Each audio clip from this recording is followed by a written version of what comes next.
than us. A couple calls went against us, and it kind of changed the momentum of the game.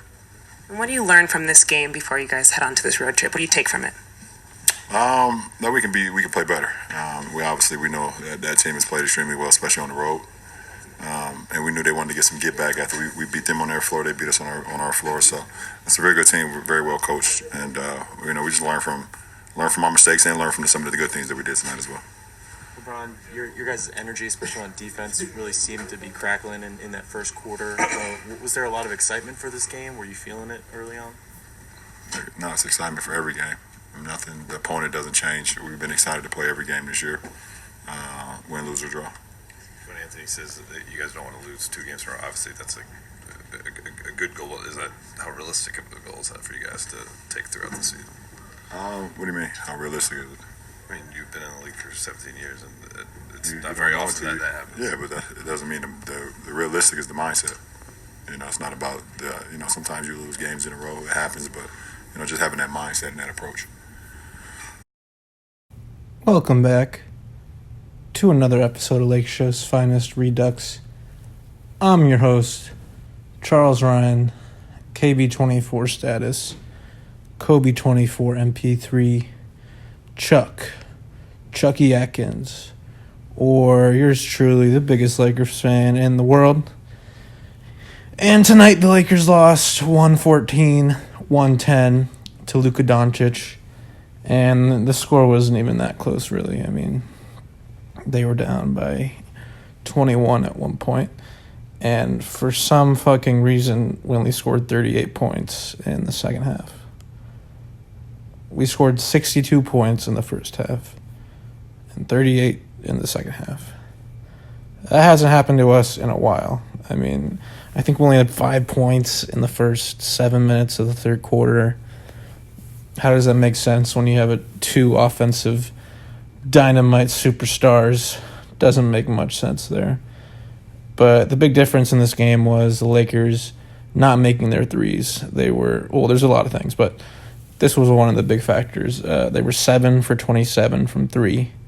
And a lot of them were wide open, and a lot of them were also second chance opportunity threes, where like Danny Green shot a 3, long rebound brick, gets it right back in the same spot, still misses it. So the Lakers shot 7 for 27, while the Mavericks shot 17 for 49. 10 more threes made by them. Free throw wise, we pretty much shot the same in terms of free throws. They were 13 for 18, we were 13 for 16, but we had 17 turnovers, and I think the Mavericks had 20 plus points off of those 17 turnovers. So we just cut those turnovers in half, make better than 25% of our fucking threes. Going to be a lot different. But we gave up 16 offensive rebounds. So turnovers, offensive rebounds, big right there. We actually got out-rebounded. The Lakers usually don't get out-rebounded, but we did. We got rebounded by fucking Kristaps Porzingis, who only had, he only had 6 rebounds.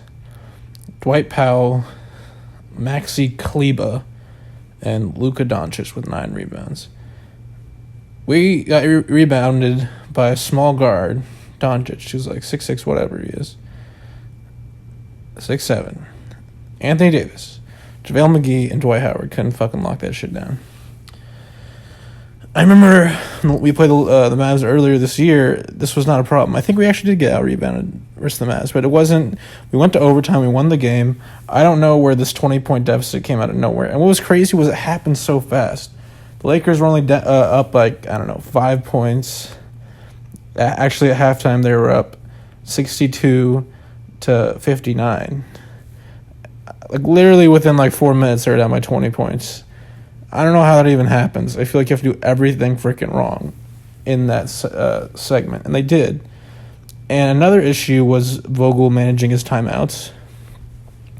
Vogel only had 2 timeouts halfway through the third quarter.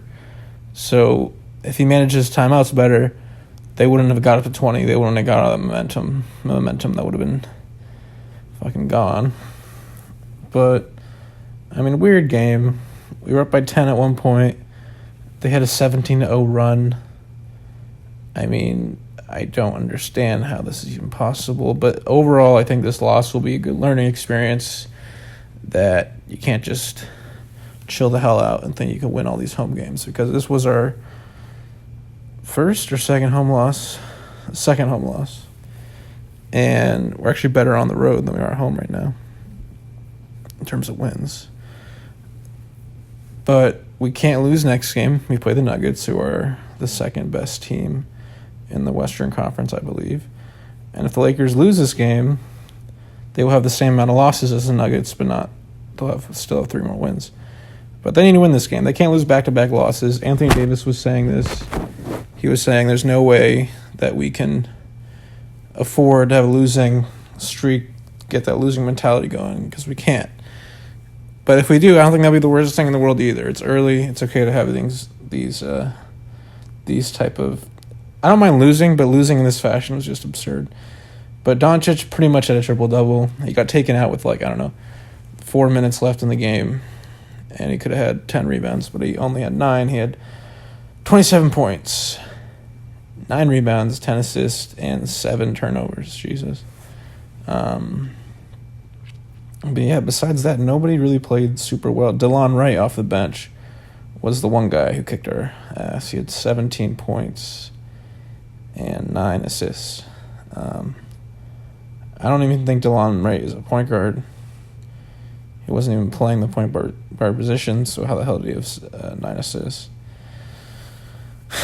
But yeah, Porzingis played meh. Porzingis is on my fantasy, and he only had 15 points and 6 rebounds. He had no blocks. That really screwed up my fantasy.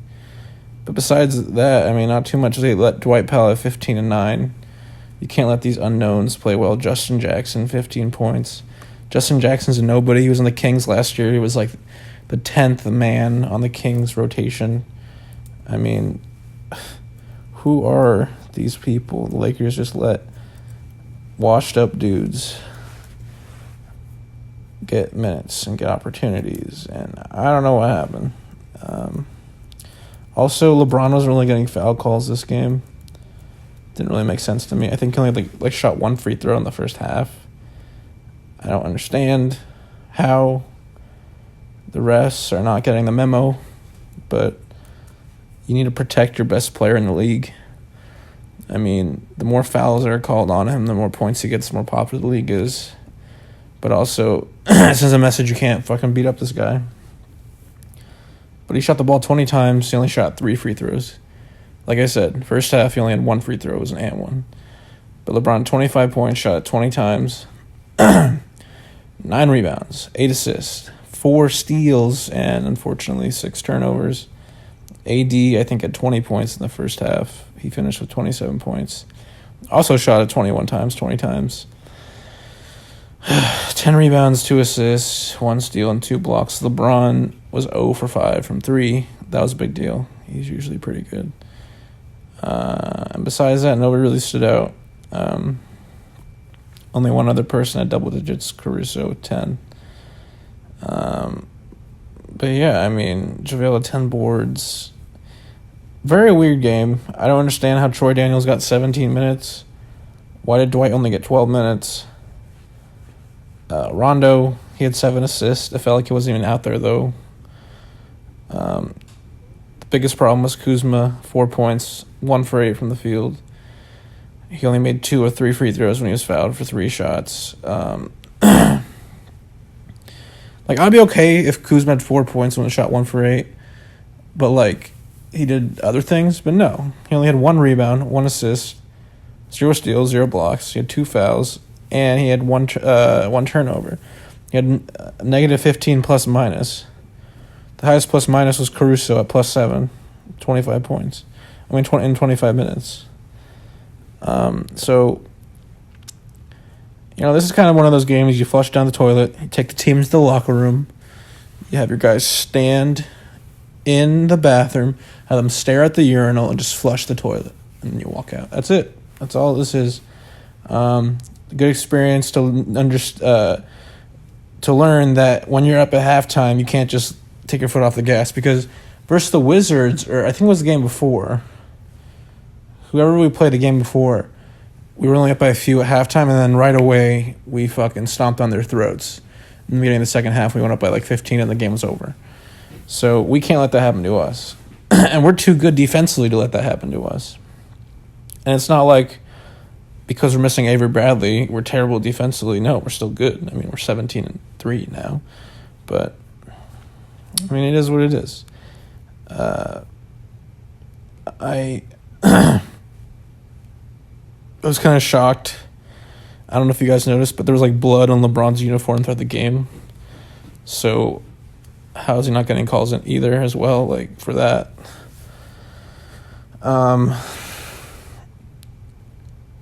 Doncic was making crazy threes. He had a couple step backs that were nuts. He was 4 for 10 from 3. I wanted to see Boban more. I wanted to see JJ Barea. But yeah, Boban would have been fun to watch. He only played 4 minutes. But, this is just one of those games. Can never let it happen again.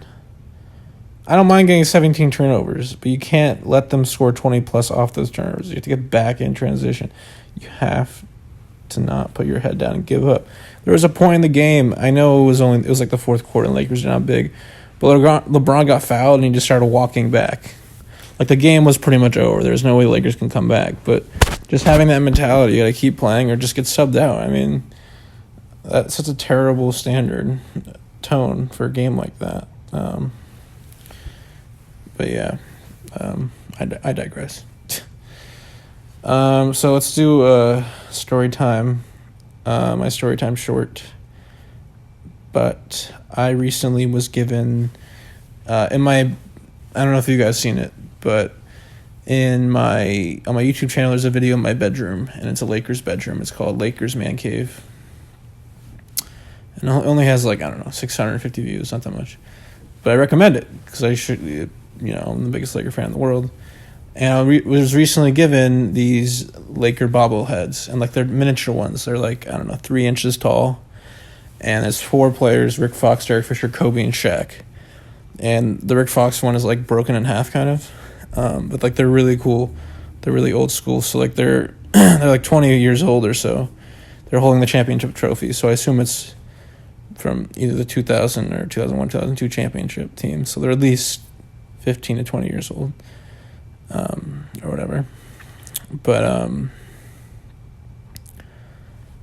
they're just awesome. And I already have other fat heads you've seen in the video. I have Karl Malone fat head, Kobe. 2 Kobe fat heads are huge.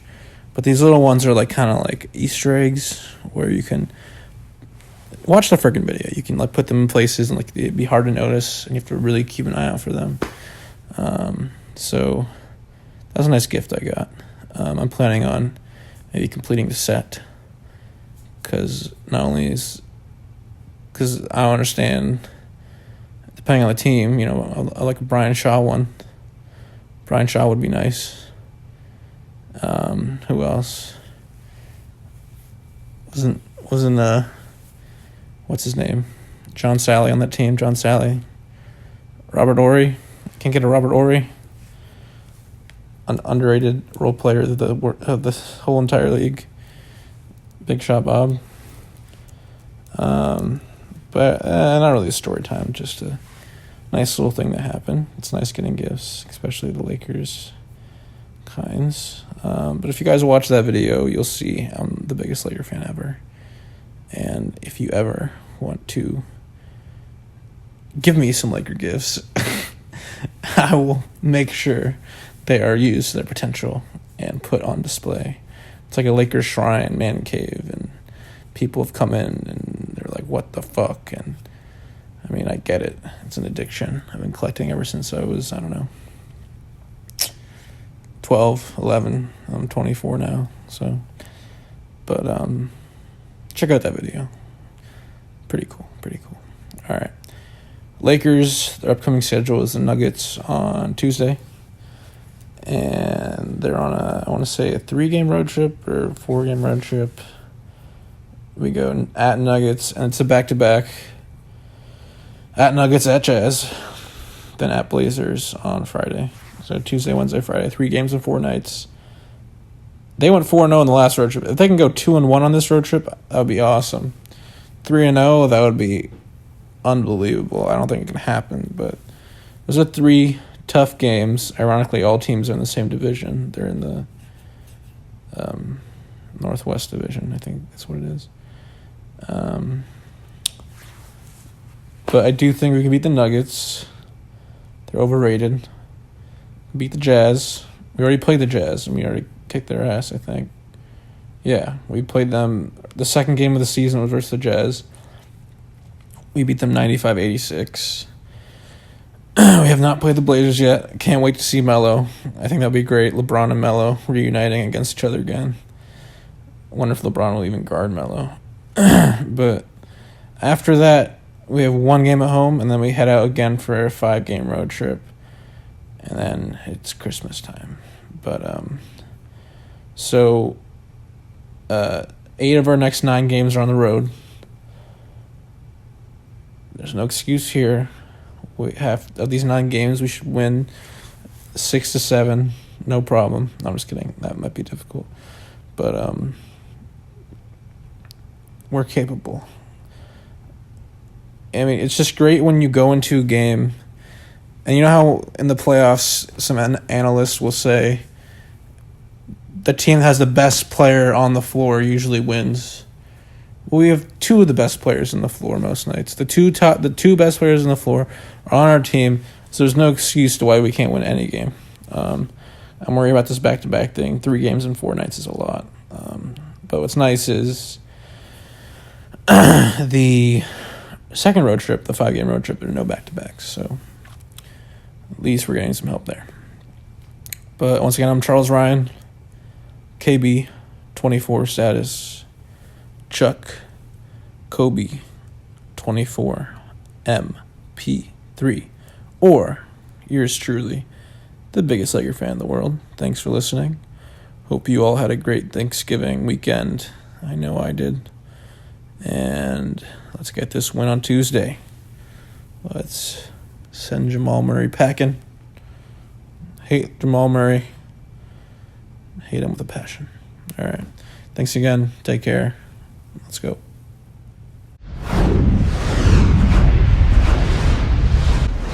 Rebounded by O'Neal. He wants to handle the ball. Look at this. Take a look at O'Neal. Dishing off for Kobe Bryant. Oh, what a dunk. Well, some combo, huh? Kobe Bryant brought that ball down where his belt buckle. Then they give it off to Kobe, drives underneath, and finger roll, no good, the rebound to Rattler. Rattler's going to have a short one by Kobe. He did, under the shack, slam dunk. Great steal. Nice play by Kobe. Kobe misses the shot and then comes from the blind side and picks Theo Rattler above the ball. Out of that 3-on-1, the ball to Johnson. What a block! Kobe Bryant! Johnson elected not to make the pass on the 3-and-1, and Kobe, the one, came over and spiked it out of bounds to the roaring approval of the capacity crowd. Kobe Bryant scores, basket count. He ran into a man, turned his back on the basket, slipped it back over his head to the delight of Nick Van Exel. He's got the ball in his hands again. To Garnett, back to Kobe! See, that's the ooh. Kobe and Garnett, you know, two of the youngest, the superstars, keying up, eyeing each other. As they get their tempo and they get their rhythm, the game and the pace will start to quicken. To Van Exel now, 8.5 to play in the game. Here's Jones dribbling, he's down the middle, he goes in deep, picks it up, knocks it. Kobe Bryant, He fouled. What a play by the kid. Did you see where he jumped? Anthony Parker Bradley comes in. 57-49. Here's Kobe driving underneath, throws it back over his head and in. Basket count. What a play! Well, that's what makes him so exciting. He'll come down and go into traffic and get his shot blocked one time, come down the next time to make a sensational play. As he gets fouled, just throws it up over his head, off the glass and in. And as we come back, Jordan takes the quick inbound pass, and his shot rattles out. Here comes Bryant ahead of the field, reverse slam. See, that was an ooh and an ah and a clap. See, that's what I'm talking about. In an all-star game, you want to do things that you normally wouldn't do. Kobe understands at a very young age how to entertain. Through the middle man, Van Exel, the right side. Here's Kobe underneath. 360 turn in the air and spin it in. Magnificent. Oh, Kobe, you want to highlight film again tonight on the news, huh? Up yet. Here we got a dribble drive, change of direction by Bryant. Slam dunk. Woo! You talk about elevation. Chick, he went up to the rafters before he decided to put somebody on a poster.